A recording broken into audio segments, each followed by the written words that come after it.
watching them grow into one of South America's most important companies. And they actually play an amazing role in the entrepreneurial ecosystem. And there's a nice little YouTube about their role in the entrepreneurial ecosystem that's actually really, really interesting. I'm actually a long-time veteran of Silicon Valley. I've done 4 startups. And as he had said, my third startup was a company called X.com. I was hired by Elon Musk, and we're still good friends. And I'm part of that old original thing called the PayPal Mafia. You've probably heard about that. The definition of the PayPal Mafia is anyone who was working at PayPal. You're one of the first 200 employees before the eBay acquisition. So you're part of the PayPal Mafia if you were one of those first 200 employees here in California. We had 241 employees at the time of the acquisition. I was the 24th employee, and I was in charge, as I have in most of my startups, of human resources, recruiting, executive development, organizational design, and facilities. And I'll always talk about the importance of combining technology with facilities, because how we sit and how we operate is really, really important. In this presentation, I'm actually going to talk to you about one of the most important new topics and the dynamism of what's happening in employee engagement. So I'm actually going to be focusing on employee engagement in this conversation. It is a conversation, and I say a lot of controversial things. Sometimes I'm invited back to speak, sometimes I'm not. Today I'm a partner in a venture capital firm that focuses on the social sector and impact investing. We actually helped drive and create the field. Impact investing, or philanthropic capitalism as we call it, I work directly for Omidyar today, is around using markets, capitalism, and the tools of the market for poverty alleviation, okay, and around the globe. So I spend a lot of time in Africa and India, and a lot of time working in the developing world. That's kind of my focus today. So that's kind of what I do. You can Google me, all sorts of weird, interesting things will come up. So I'm going to tell you in a brief, just in today, I'm going to outline what I call the system. Each and every one of us operates in systems, and your employees, your team members, operate in systems as well. Those systems are both personal and professional. Okay? They're personal and professional. So you need to understand them, and you actually need to understand how they operate, and you actually need to understand yourself. And part of this, I will also be very practical. I'm an executive coach. I primarily work with C-level officers around the globe. I'm a global mentor in Endeavor. Endeavor is a nonprofit that supports the for-profit ecosystem in the developing world. And I spend a lot of time with helping organizations grow their businesses. I also do some work in the social sector on the nonprofit side, helping nonprofits, NGOs, grow their service delivery models so that they can serve more people. First thing I'm going to do is a challenge to all of you, and it's a really quick challenge. And that is, you've been hearing a lot of stuff. So I want you all to stand up, shake your hands, and then sit down. Okay? Stand up, shake your hands, okay? And then sit down. All right. Really, really important, okay? Really, really important. I am on Twitter. I tweet about my work, and I generally tweet about new research, leadership techniques, and things like that. I tweeted yesterday an article that had the 17 common traits.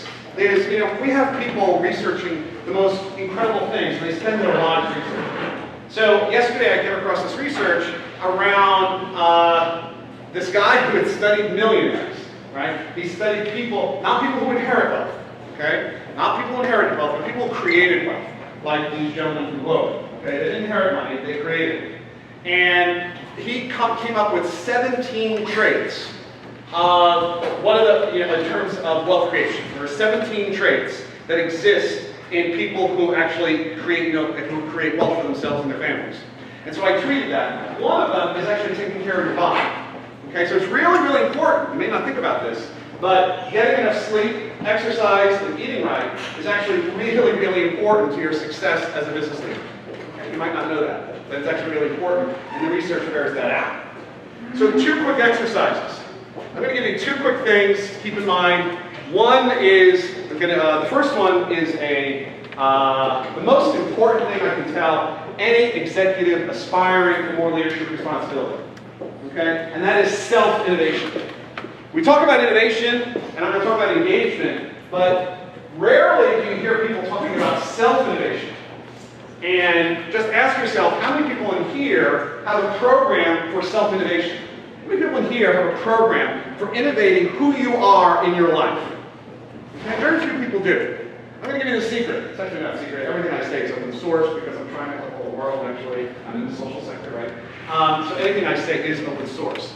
And the most important thing you can do in innovation is called reflection. And I would write that down because it's probably the most important practical thing. And it's the advice, when I work with a CEO and coach a CEO, most of the time we are spending talking is we're talking about their reflective practice.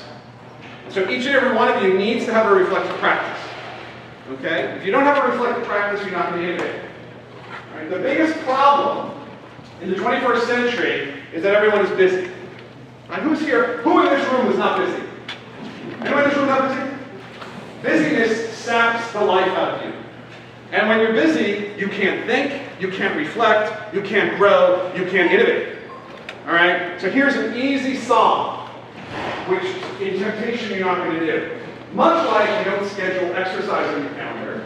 Right? Because how many people in here, other than me, schedules exercise on their calendar? Good, good. Give yourselves a pat on the back. I want you to schedule on your calendar reflection, quiet time. What I'm about to say makes CEOs, we usually get into an argument when I say what I'm about to say, which is I encourage executives to have 30% of their calendar in reflective capacity. 30% of your calendar in reflective capacity. And if it's not, you're not going to innovate. All right? When I work with executives, and I also work with young people, I never say no to a young person because they're the future. So you never say no to a young person. Always help a young person. Okay? That's rule number one. Kind of like the most important commandment. Always help a young person. Calendar exercise when I work with CEOs is the following. Take a look at your calendar. You all can do this. Take a look at your calendar. And if your calendar, in terms of the content on that calendar, looks a lot like it did 6 months ago, you've stagnated in your career. Okay? You've stagnated in your career if your calendar looks a lot like it did 6 months ago. And so you can actually, every 6 months, test yourself and say, am I growing? Am I innovating? Am I doing more? Okay? Because if you're not doing more, then your teams are not doing more. And the number one thing that happens to aspiring middle managers, senior executives who are not quite in the C-level suite, the number one thing that happens to them, you don't get fired, you get lapped. It's the number one thing that happens to you. When I was at PayPal, I used to have all these young executives come up to me and say, Sal, how do I get promoted? How do I get promoted? And I would say, you should be worried about getting promoted. You should be worried about getting lapped. Because when you're in a fast-growing business, the complexity of a fast-growing business, and most of us in this area, right, are in fast-growing businesses, the thing that's going to happen is you're going to get lapped. It's hard. But you need to have, if you care about your life, and you care about your career, and you care about your teams, you're going to spend time analyzing your calendar, and you're going to spend time in reflection. Most important thing. All right, so that's very practical. I always try to leave people with practical advice whenever I speak. Because I'm originally from New York, so we're very practical people. The HR system. HR system is 3 concepts, very simple, and we're going to spend most of our time on the middle one today. It's around attraction. How do you get people to join you? Right? Omidyar talked about this. He said, I'm always in recruiting mode. All of you should always be in recruiting mode. How many people in here have a tickler file on their computer? How many people here have a file, I call it a tickler file, that has a list of interesting people that you've met? How many people do that? Okay? There's a lot of interesting people in this room. Okay? You should be getting business cards, you should be getting Facebook connections and LinkedIn connections, and really interesting people in this room, right? There's a lot of you in here maybe thinking about new ideas. You guys may want to start your own companies, right? Creating new value for you and your families and your communities. And there may be people in this room where you say, I want that guy as my CTO. I want that gal as my VP of engineering or my head of marketing. Okay? And you want to get to know them. You want to get to know them now. Really good executives is sometimes a 2 to 3 year recruiting process or recruiting cycle. You got to always be thinking about talent if you're an executive. If you're an executive, every single human encounter You're either meeting a potential customer or a potential team member. Every single human encounter is either a potential customer or a potential team member. And that's how you have to view the world, through the lens of this discipline. So attraction, and all the things related to attraction. Engagement is what we're going to talk about, which is how do you keep people motivated, particularly challenging in the digital age, where the very nature of communication, the very nature in my lifetime has fundamentally changed the role of HR, marketing, and the integration of these groups, really, really important. I had a chance to review their book, The Digital Journey, and you'll see that the great theme of their book, I completely agree with, which is the integration of culture, talent, and activity. Okay? Actual and integrating product, engineering, and design. Okay? This integration and autonomy, and it's the stress and pressure between autonomy and integration that drives success. The Globin guys talk about this in more detail from their business perspective, in their business, in their book. And the book is a short, easy read, so you can read it on the plane home. But the book's main points are right on target. Okay, from my perspective, which is a talent perspective. Okay, and the book also spends a lot of time talking about culture, of course, which is really, really important.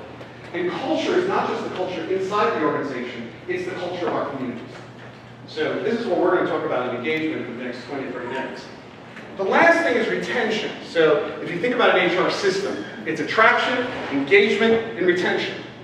Retention is more than just retaining, it's actually exiting. Okay? So the biggest issue in organizations is how to exit people who have not grown, who have been lapped, or who are not performing. Okay? So we're going to do another simple exercise. Right? I want everyone in this room to close their eyes. Close your eyes, I'm not going to touch you. Close your eyes, it's California, you get trouble if I touch you. Close your eyes. Now I want you to think about the highest performing member of your team. Open your eyes. Open your eyes. Was that hard? Was that hard? Was it hard for anyone in this room to think about the highest performing person on your team? Was that hard? No. No. Everybody knows the highest performing person on the team. Everyone. Including the receptionist. Including the janitor. The janitors know the highest performing person on your team. And everyone knows that. Everyone in the organization knows it. Okay? And so, why are you pretending if they don't know it? So knowing who the highest performing people on the team and rewarding them, and not the next exercise, close your eyes. Close your eyes. Now think about the worst performing person on your team. This one's harder. And the reason why this one's harder is because there's multiple candidates. There's usually multiple candidates for worst employee or worst team member. Okay? The best we know. Boom, boom, boom, right? We know the best. But the worst, well, you don't gotta think about that. We've got a lot of people who are gonna claim worse. Okay? Open your eyes. Guess what? Everyone on the team, everyone in your organization, depending on how large your organization is. I started at PayPal when it was 24, and when I left, there were 8,200 people in 19 countries. And one of the reasons why I left is because of the quality of the employees. When you're at 8,200 or 10,000, it starts dropping. And I just didn't want to work. I just didn't want to work with people who are not of the highest quality of individuals. And I don't. I choose only to work with people who are going to change the world. And now it's for, I think, for good reasons, but you can all argue with me on that. So attraction, engagement, and retention are the key elements of the human capital system. And today I'm going to talk about the middle one, which is engagement. A lot of this material is new. I actually specifically designed this presentation for today for Globin. Okay, so that's why normally I don't use meeting notes, but today I am because I put a lot of new material here. A lot of old material, a lot of my familiar material. So employee engagement is not the same as employee satisfaction. That's the most important thing to keep in mind. Satisfied employees are merely happy or content with their jobs and the status quo. And you can be happy and not do a lot of work, right? A lot of people are happy when they can just, check the clock and not be accountable for a lot of deliverables, right? That makes you happy, okay? So the issue is not about being happy, which a lot of the surveys, a lot of your employee surveys measure happiness, right? Now we need to measure employee engagement, not employee happiness, okay? If you measure employee happiness, no one's going to do anything, and they want to get paid for not doing anything. Engaged employees, here's the key. Engaged employees are motivated to do more. They're motivated to do more than the bare minimum. Okay, and I'm going to talk about that. I'm actually going to talk about that in just a couple slides. Because we know how much they're worth. Economically, we know how much they're worth. And if you can attract these types of people, that's how you get promoted. I always tell young executives working, hire the best people you can. Always hire people smarter than yourself. If you have people reporting to you who are not more expert in you in certain areas, then you have failed your job as a hiring manager. And as a hiring manager, get over your insecurity. Okay? That's one of the biggest problems we have. How many people in here were thrown into their first management job without any training? I know I was. Right? How many of us were really good managers, first-time managers? I was an awful first-time manager. Okay? And I'm in HR, and I was an awful first-time manager. I was so bad that with this one employee, this one employee, his name was nameless. I actually followed his career for the next couple of jobs because I felt so bad that I thought I did damage to him that I helped him, for the next 2 or 3 jobs in his career. Okay? But most of us have run into these things without any training. And if you're a new-time manager, the first thing you want to do is get a mentor. Get someone who can help you navigate through the questions. Make it outside the organization generally so that you're not embarrassed explaining how stupid we are. We're all stupid. We all need information. We all need to ask questions. Another helpful thing for you for developing your career is to create a personal board of directors. How many people in here have a personal board of directors? It's a group of people that you actually pull together and you ask your life questions about your person and your profession. And it's a group of people who know you in multiple facets and they can actually help you grow. Okay? Yes, question? Oh, you have one. Great. All right. So engagement is really, really important. Okay? This is really important. This is what we're talking about. This is what drives the value in an organization. Engagement with the organization. I'm going to focus on engagement with my manager. It's the number one reason why people leave an organization. By the way, all these slides will be made available to you. Okay, all this we'll make this available to you. And then actually, last night, or actually earlier this week, I got so excited about this topic. I think the appendix is now larger than the presentation, so, and I think you have the latest versions. I put a lot of data in the appendix on this. Engagement with my manager. Number one reason why you leave an organization. Number one. Okay? They'll say other things. They'll say, well, I had a better opportunity. Well, I wanted to work in San Francisco. Well, I wanted to build a bus. Yeah. They're leaving because of the manager, right? And in some cases, it's because of us. We need to figure that out. Okay? Strategic alignment. I often do this with the CEOs. The people know what they're supposed to be doing. The people know what the uber reason for existence is. Every single person in the organization should know how their job drives revenue, how their job drives output. In the social sector, how their job increases service delivery for the disadvantaged. Okay? You need to have the discipline around that. One of the challenges in organizations is that organizations change.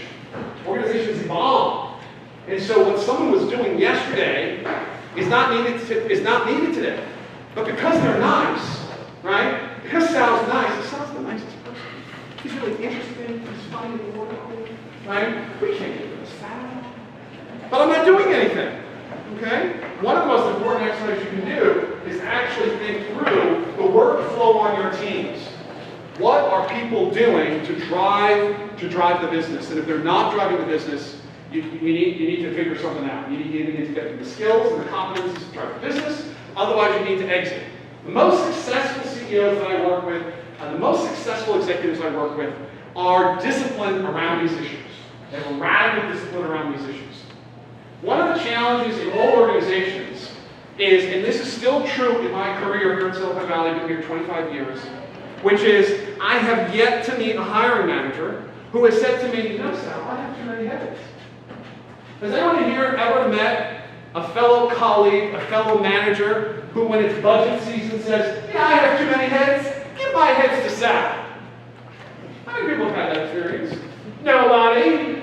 Because we live in a world that thinks empire building is good management, and somehow that's how I get promoted. No, you don't get promoted that way. You get promoted by driving revenue. You get promoted by being innovative. That's how you get promoted. I'm a lifelong recruiter. That's what I look at. When I recruit someone, when I talk to a candidate, I was just interviewing a CEO candidate for a company in Africa last week. I don't ask him how many people reported to you, what was your last budget season like, how many heads did you get in your last budget season. I asked him, how did you drive revenue for those areas which you were responsible for, and give me examples in which you innovated in either product or service delivery in this company. Those are the questions a recruiter asks in Silicon Valley. Okay? These are the questions you need to pay attention to. And so increasing heads, one of the problems we have in American society is our example, we have no good examples in the media of either good teachers, right? They're always buffoons in the movies, or business people. Right? We're evil, right? Anyone having to do with a market, anyone having to do with business, right? We're somehow capitalist pigs, right? We're like really terrible people. I just walk down the street, right? And I'll have people in San Francisco want to throw stones at me. They think it's my fault that San Francisco's a thriving city.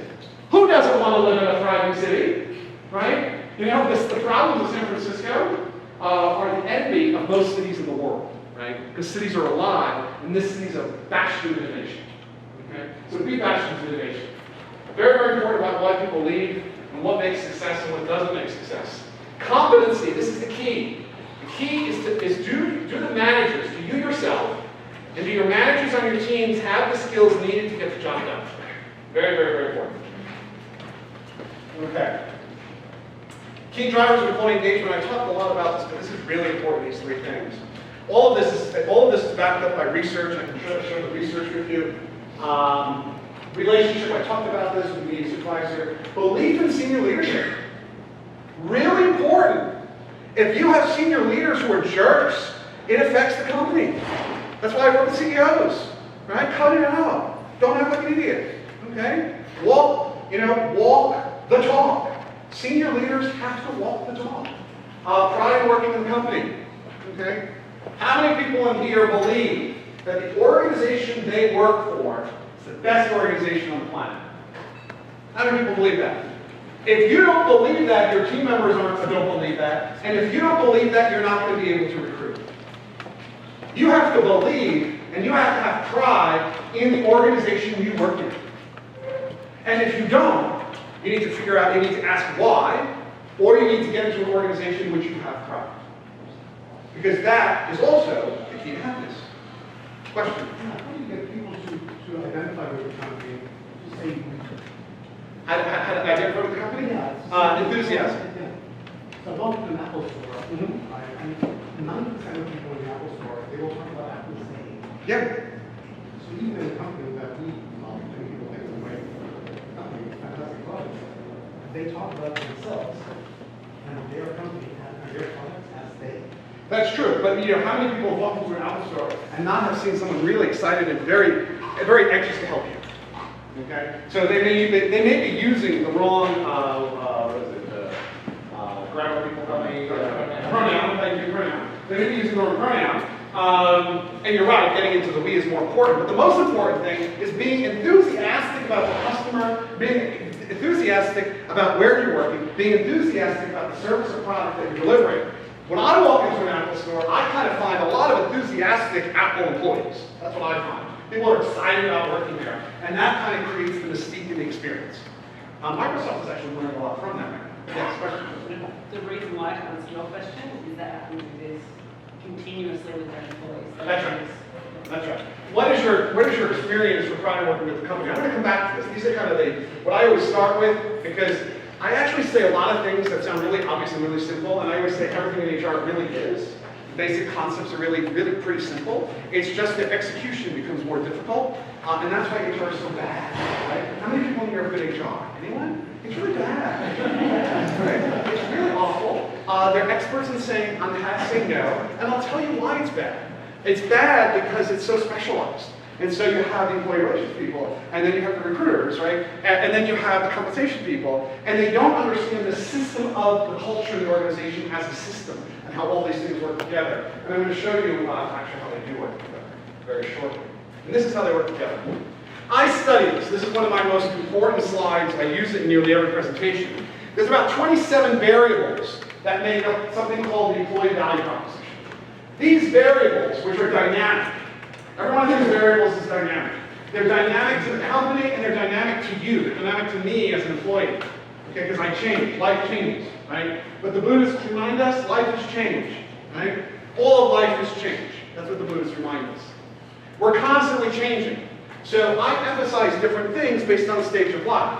When I'm single, work-life balance means less, right? Whether or not I can go watch my son's soccer game. That matters less than when I'm married and actually have a son who has a soccer game to go watch, okay? It matters differently. So the employee value proposition changes.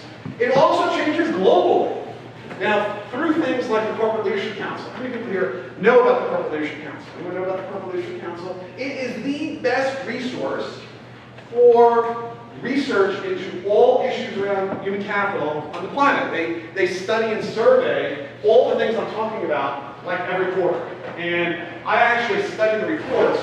I do a lot, as you can tell, I do a lot of speaking on these topics. And before I speak anywhere in the world, I study these reports on these variables for the region that I'm speaking in. Because it's different. What motivates African workers versus Indian workers or Chinese workers is different than European workers, for example. European workers, after the Greek crisis, really want stability. That's what they're interested in. But in other parts of the world, they really want to learn. They really want the ability to gain valuable experience. These are all the variables. It's a system. They all operate. So you can't focus on this. And if you notice, I don't call this compensation. I call this rewards and recognition. This is not a conversation on rewards and recognition. I do give conversations on rewards and recognition. Rewards and recognition, for example, the research on rewards and recognition, non-monetary forms of recognition are as important emotionally and psychologically to employees as financial ones, okay? So understanding that is really, really important in this issue called employee engagement. And companies and managers that get that right are always better than employees, managers, and companies that don't get this right, which is understanding what motivates me as an employee or a team member. And it's personal, and it's individual. I'm going to say more about that. Okay, but this is really important. This is really important because this is the system. Whether you like it or not, your organization has an employee value proposition. Whether it's articulated or not, it's in the water and it's in the system, and everyone's talking about it. And the employee value proposition is why people stay, and the employee value proposition is why people leave. Okay. Motivating employees to a higher level of engagement. There are different levels of engagement. Do I feel like I'm esteemed? Do I feel like I'm involved? Do I feel enthusiastic? Do I feel like I'm entitled to be building? Okay? In the Global book, you'll see a lot about this last stage. How do you create an environment in which I'm building products and services and using software, working with the product marketing and design teams to really build something. That's why Globant is at 5, what are you up to today? How many employees? 4,500 employees today. Okay? Because they really do this very well. You can see this concept of the pods in their book, which is how do you get big while keeping culture small and making people feel empowered in these pods. So really interesting stuff. Motivating employees, extrinsic and intrinsic. Extrinsic reasons are things like commercial sector, like pay and prestige. Intrinsic are the things that are inside myself. Okay? They include things like autonomy. The Global book talks about autonomy a lot. Autonomy, meaningful work, teamwork, positive work environment. I tell folks all the time, a lot of folks think you can't get meaning in your work if you're working in the private sector. As someone who works both in the private sector and in the NGO sector, I will tell you, more often than not, you actually have more meaningful work in the private sector than you do in the social sector because you're actually able to grow, develop, and build things that matter to people. Okay? And you have businesses, especially today, this incredible convergence in business, in which business on the meta principle, on the Uber principle, and if you look at meta trends, one of my jobs is to look at meta trends. One of the incredible meta trends in the world is that business itself is morphing into corporate social responsibility. So you have corporate social responsibility. Oh, we're a good corporation, we're going to do good in the world. The good in the world that they do over the next 50 years will become the core business. That's a huge metatrend. We are on the verge, despite what you hear on Fox News, okay, we're actually on the verge of eliminating global poverty. We actually have the tools to eliminate global poverty. We actually have the tools to actually tackle global warming. We actually have the tools to do that. Now, whether or not we have the political will to do it, and whether or not corruption will ultimately do us in, but we're actually on the verge of doing some of these important things. The city of San Francisco, for example, this will be the first city in America that stops the AIDS crisis. This will be the first city in America in which within 3 to 5 years there will be no new cases of HIV. Okay? That's what's possible. That's what's happening when we're not watching Fox News, which is telling us that the world's going to hell in a handbasket. I can assure you, the world is not going to hell in a handbasket. And if you ever have any doubt on that, talk to a young person. Talk to a young person. Young people are the most educated. They are the most astute. They're the most globally conscious. The millennials who often are derided in our press. Millennials today are the most globally astute of any generation in the history of humanity. Right? Now, if that's not optimism enough for you, as I said, whenever anyone's depressed, when's the last time you talked to a millennial? Go talk to a millennial and he'll come out not depressed, he'll come out very excited. Okay. These are the overall drivers of employee satisfaction. And again, the last one is really important. The last one I might actually, I may change that in the future. The last one is really about this idea of autonomy and feeling that I'm creating things. Okay? But I have it in there as career development opportunities. And I was going to edit it last night, but I needed to send it into Mark ahead of time. So I didn't. Intrinsic motivation. Cultivating meaning awareness. Positive work environment, vision, purpose, relevance. Wholeness of tasks. Okay? A sense of choice, this is what I'm getting at. Delegated authority, a sense of competence, a sense of progress, celebration. How many of you have a celebratory culture in your teams and in your organizations? How many people take the time to celebrate? How many people celebrate? Right? Life is short, life is difficult, right? And especially as you get older, you get pains in your back. Oh, I've got a pain in my back today. And that's what happens when you get older, but you have to celebrate really good times. There's a lot of good things to celebrate in life. For the engineers in the room, this is one of my favorite slides. I'm not going to spend much time on it, but for the engineers in the room, you can unpack this. We can actually calculate motivation. We really can. We can talk about motivation force, and these are important theories. I'm not going to spend much time on this because I don't have much time. But these topics are really important if you really want to get into motivation and you really want to boil it down as a scientist or as an engineer. How many people in here are engineers? I think we have a lot of engineers in here. Okay. How many people in here have MBAs? A few of you, okay? You're not my audience, okay? You're usually people I don't like, okay? Nothing's personal. It's just that we don't want to die by PowerPoint. Okay, PowerPoint restricts innovation. It actually restricts. In the early days of PayPal, PowerPoint was banned in the organization. It was not allowed. Microsoft hands. We're not allowed. Warner Brothers used Keynote. Keynote didn't exist, right? 16 years ago. But we actually never used PowerPoint because it forces discussion. So think about how you can actually use your teams, not with training tools like PowerPoint, but with things like discussion and questions. It's a great way. I'm actually a philosopher by training, so I may be the only philosopher you ever see speak in Silicon Valley, because we're not really around a lot of companies. Like, when was the last time you met a philosopher in Silicon Valley? But in any event, the Socratic method, which is basically the method of inquiry and philosophy, works really, really well when you're working in an organization or a team. But these basic topics are really helpful. Think about them when you're on your own. Okay, or other folks. This is why I get invited to conferences. This, if you've never heard about this, this is the reason why companies still spend too much money on HR. Okay? This is what I call the holy grail of human capital, and it's called discretionary effort. I study this. The Corporate Leadership Council surveys this. Discretionary effort is the idea of going above and beyond the call of duty in one's job. Remember when you had when you did that exercise when I had you close your eyes and and think about your top employee, your top team member? Your top team member does this. Your top team member on your team exhibits discretionary effort. They go above and beyond the call of duty. When there's a problem, they don't scream, "Oh my God, we have a problem." They actually, in the communication of a problem, are telling you, "Sal, here are some potential solutions." That's what discretionary effort is. Harvard recently calculated what they're worth.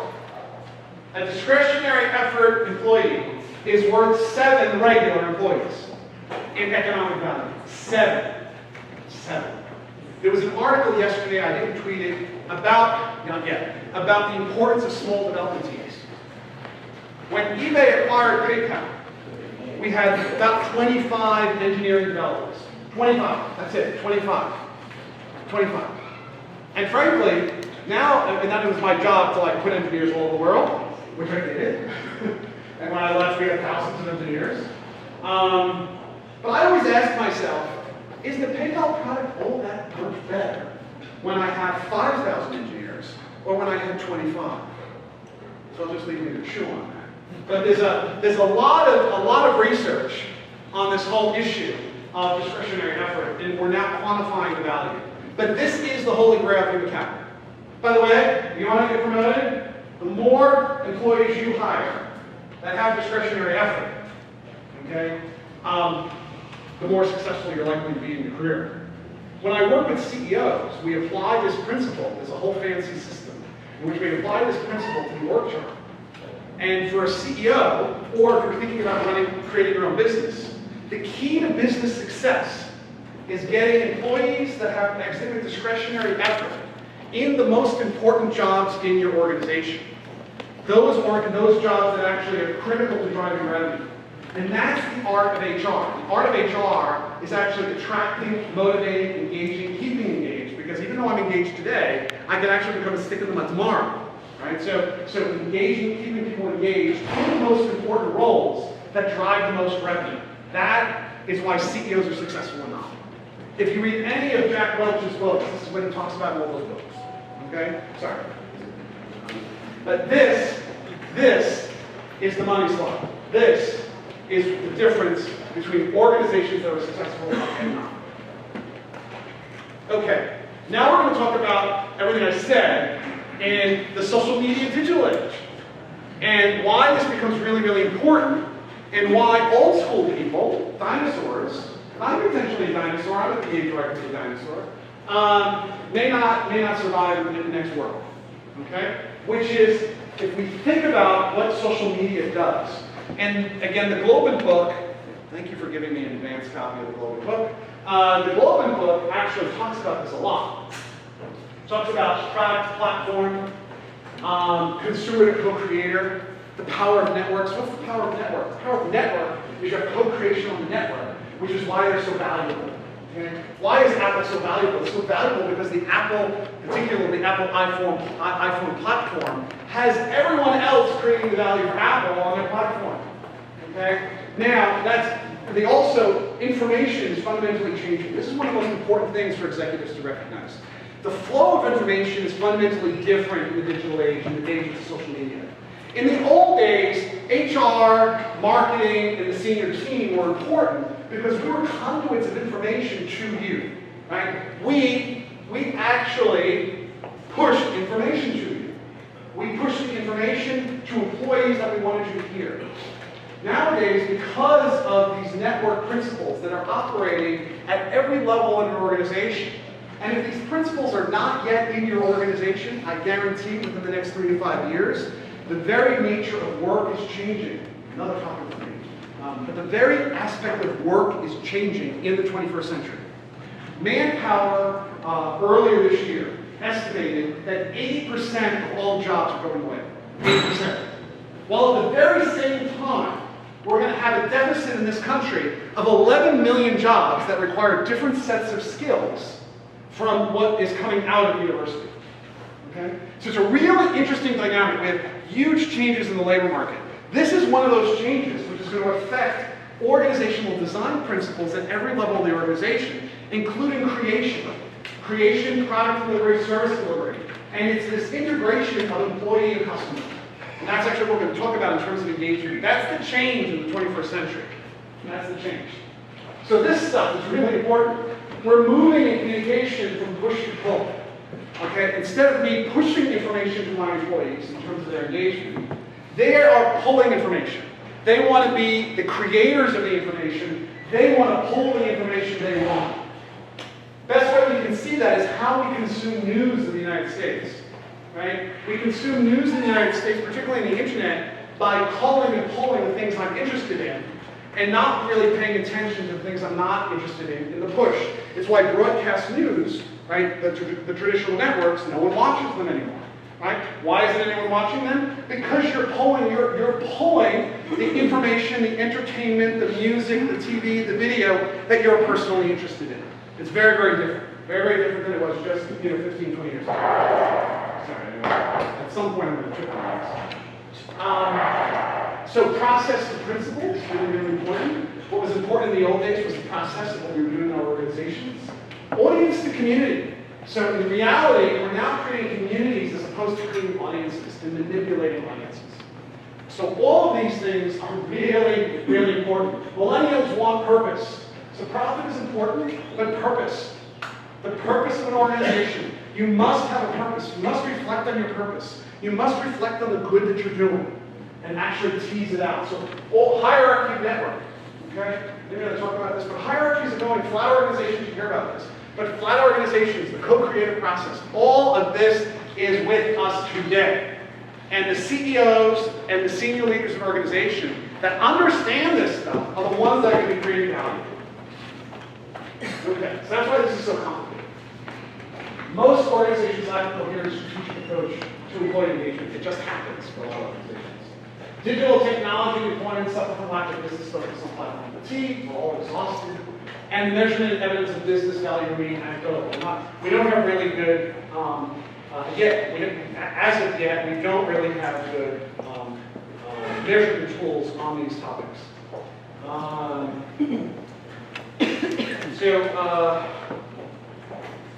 just want to see. So I'll give you some examples. At Electronic Arts, for example, when Electronic Arts deployed the camera, it was actually deployed first virally and organically. It wasn't deployed with a purpose in mind. And then questions quickly arose about, should I use Yammer? Should I use email? Should I use my Electronic Arts communication platform called Blink? And what happened was Electronic Arts brought some employees together. Anyone here from Electronic Arts? By chance? It's a customer goal. Maybe. But no, because I actually call on you and speak to it. And so Electronic Arts did pulled some employees together and figured out what are the best practices and the technologies that we want to use, and then rolled that out to employees to think through the practices. The point of this story around Electronic Arts is that that employees were driving the technologies that they were using. It wasn't me in HR. It wasn't the marketing communications team. It was the employees driving what was best for them. And the people like me in HR and marketing communications were listening to my employees. We're listening to the community and treating them as a community as opposed to an audience. Why is this important? Overall, employees that are socially engaged in their companies are 20% more likely to be inspired and 27% more likely to feel optimistic about their company. These companies empower employees with information, trust, and relevant content, and in the process, engagement and sharing become a powerful economic engine for the company. Executives themselves are leading the way by setting a standard for engagement. So those of us who are executives must do this and must lead by example in how we participate in these modules. Okay, so thinking through, there's a lot here, and I want to leave some time for question and answer. Right? I've got to wrap up soon. And so, defining digital engagement, I'm not going to say more about this because I'm already getting the hook. But really important is create a vision or alignment of how your employee, this is probably the most important thing I understand on this topic. Historically, we have thought about two different groups. We've thought about employees, who rarely we understand. And then we talk about our customers, who we focus on because we have metrics that we can understand, right? We're either increasing our customers or not increasing our customers. We have things like the Net Promoter Score, all sorts of things that drive customer engagement. The two are now overlapped. We have to see, getting back to that question about the Apple Store. Why is Apple so successful? It's because its employees are the brand carriers of the organization. That's the power of, that's one of the powers of Apple. Employees are very excited to be there. If your employees are excited to be there, they're more likely to treat the customer and again, exhibit discretionary effort when solving a problem. How many of us call customer service for whatever issue? And we're like, oh my God, I have to deal with a customer service agent who's not going to be able to help me. Right? Your whole customer service is not going to be able to help you. But if you can get that customer service person to help you, to be excited about the company, to be excited about solving problems, that person actually is worth their weight in gold in driving revenue and driving the future. We have to think about how we do this with every single employee. We've got a map what I call the employee journey, and this is the key issue. It's the system. Again, everything is a system. We're systems thinkers at the Omidyar Network, which is actually trying to think about how we operate in systems. Strategic alignment, I talked about that. Customer expectation, the customer relationship, and the employee relationship coincide to create great customer experiences. If your employees are not satisfied, it's going to show up in your customer base. It will show up sooner or later. Okay? Again, I've already talked about a lot of these topics. I'm going to rush through this. This is really what happens when you get to engagement, you get into advocacy, and then because of social media and how social media is so diffuse, you get massive levels of influence. Particularly in social media, the key is that it has to be authentic. You have to have authentic people. People have to be authentically excited about your company. You have to be authentically excited about what they're doing. This makes management very difficult. Management has become far more difficult than it was when I was coming up in the ranks of corporations. Because when I was coming up in the ranks, I'm a baby boomer. Any other baby boomers in here? We're dying off. We're about 10% of the workforce today. We'll be about 5% in 5 years, so we're going to be disappearing soon. So that's just a theory near you. The baby boomers, when we were coming up, we were assigned to a team and we did what we were told. Right?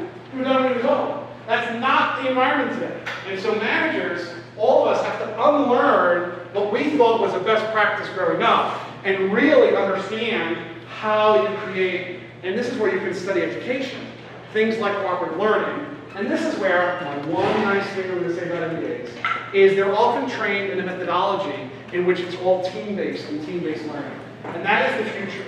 The future of teams is team-based learning with empathetic managers. Team-based learning with empathetic managers. That is the future. And I think I'm just going to stop there. As I kind of summarize this. As you can tell, I get into a lot of. I'm very excited about this topic.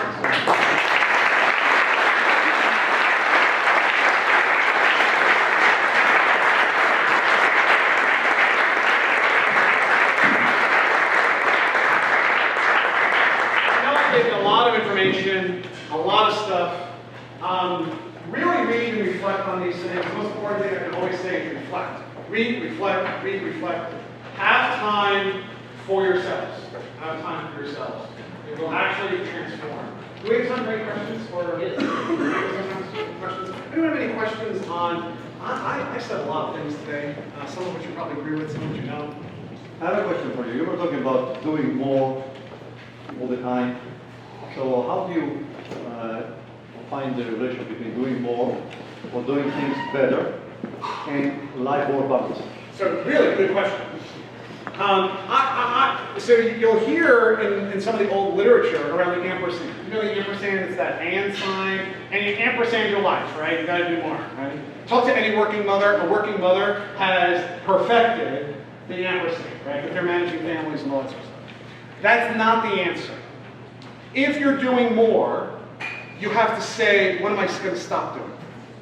Right? That's by the way, this is a really great question. Because this is the question of how leaders grow. I think about my work, I reflect on what I'm doing, and then I'm going to stop doing things. Remember, that's the calendar exercise. What is, every 6 months, 30% of my calendar, 30% of your calendar should change. So what am I doing in these next 6 months? And I have to stop doing things. You can't just keep on adding things. It just makes you busier, and it just makes you more frenetic, and it actually makes you lose perspective. So there's a lot of research on this. So the average Fortune 100 senior executive does not work 70 hours a week. The average Fortune 100 senior executive, the top dog in any of these Fortune 100 companies, works an average between 45 and 50 hours a week. Why? Because they spend a lot of time thinking about strategic partnerships, new products, new services. And I always tell CEOs and leaders in particular, if you are focusing on a problem, what happens with most of us is that the more senior you are, people like to bring you their problems. Whenever you're thinking about a problem, whenever you're working on a problem, that's in the past, that's backwards looking. Really good leaders are forward looking, which is business opportunity. Business opportunity is not solving problems. Solving problems satisfies our need for drama, right? This is a culture, we live in a culture addicted to drama. Hi, I'm the hero. I just put out the following fire. That doesn't get you promoted. It gets you a pat on the back. It doesn't get you promoted. What gets you promoted is understanding new models for business creation, innovation, and development. So that's a really good question. If you're going to add something, you have to ask yourself, what am I going to stop doing? Why is that so difficult? Because there's a lot of things that we like doing. I was the HR department of one when I joined X.com, which became PayPal. HR department of one. I was responsible, and I was also in charge of facilities. So I was in charge, so like on the weekends, I would vacuum the office and empty the trash. Right? So when you're the HR department of one, you're doing everything. When I left 10 years later with the age of 200 people, I obviously was not doing everything. I had an HR team of like 200, half of them were recruiters. Actually, more than half were recruiters. So you have to think regularly, what am I going to stop doing so I can do more, and so I can do more of value? How do I do more of value? Not just do more tasks, right? The answer, Thoreau said 100 years ago, the answer is, right? When you ask anyone today how they are, what's the answer you get? Oh, I'm so busy. That's a terrible answer. It means you're not reflecting. I didn't ask what you were doing. I asked how you are. That means you're totally disconnected from your body and how you're feeling. When you say, how are you? And you say, I'm busy. Right? You're totally disconnected. That's an executive I'm not going to hire. Okay? So, other questions? But that is a core question. I didn't tell you this. How about the back of the room? You spoke a lot about reflection and the importance of it. Do you have a framework in which you reflect or a way in which to cultivate reflection? Yes. So on that, I always think when I work with someone, generally people have grown up in some sort of religious or spiritual tradition, and that is either consciously or unconsciously what they're most familiar with, and often it's in their DNA, culturally in their DNA. So I usually start there. I usually go through a question and answer section around because every major philosophical or every major theological tradition has a reflective practice. So for example, in Judaism it's Kabbalah, in Islam it's Sufi, Christianity it's mysticism, and there's actually specific practices around all of them. Buddhism has mindfulness, and so there's all sorts of practices under literally every, no matter where you grow up on the planet, your region of the world has a tradition of reflection. And so we tap into that. Because we live in a global society, what I find is often a tradition that someone didn't grow up in, maybe more appealing. But I always tell people, start with the tradition of your ancestors. Start with the traditions of your people. Hey Sal, I'm just going to wrap this up. Okay. Before we keep asking you questions, I want to say hi and welcome everybody. My name is Leslie Carol Roberts. I'm the Dean of Design at California College of the Arts. Is this not a great time conference? This is excellent.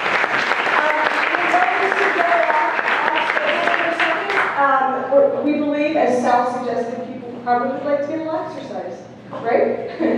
We have a fantastic gallery right next door. There are 2 floors with shows going on. We're going to take about, close to 15. We're taking a 15-minute break now. The gallery is open. Anthony Huberman, the curator, is there. Please go over, enjoy, have a drink. Sal will be here to take more questions. What a fantastic talk. Well done. Thank you.